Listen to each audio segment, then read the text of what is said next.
Tech రంగంలో ప్రస్తుతం లేఆఫ్ల ప్రక్రియ సాగుతుంది.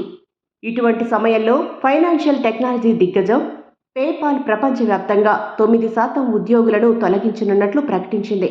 దీంతో దాదాపు 2,500 మంది కొలువులు కోల్పోనున్నారు. ఈ మేరకు కంపెనీ సిబ్బందికి సీఈఓ అలెక్స్ క్రిస్ లేఖ రాశారు. ఇందులో ప్రస్తుతం ఉద్యోగులు భవిష్యత్తులో నియమించుకోవాలని ప్లాన్ చేసిన పోస్టులు ఉన్నాయి.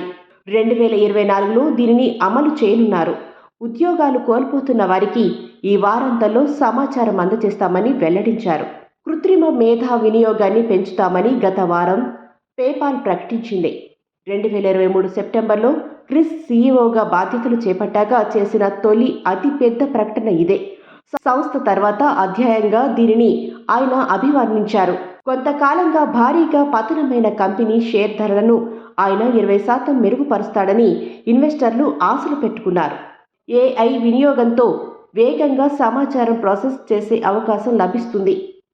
కంపెనీలో డూప్లికేషన్ తగ్గించడం, వనరులను సమర్థంగా వినియోగించడం, ఆటోమేషన్ వినియోగంతో సంక్లిష్టతలు తొలగించేందుకు ఈ నిర్ణయం తీసుకున్నాం.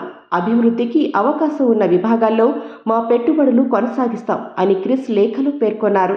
అమెరికా ఎన్నికల వేళ ఇప్పటికే దిగ్గజ కంపెనీలు భారీగా ఉద్యోగాల కోతలు విధిస్తున్నాయి. గత నెలలో meta, Amazon, Microsoft, Google, tick talk, sales force వంటి దాదాపు 100 కంపెనీలు 25,000 మందిని ఉద్యోగాల నుంచి తొలగించాయి.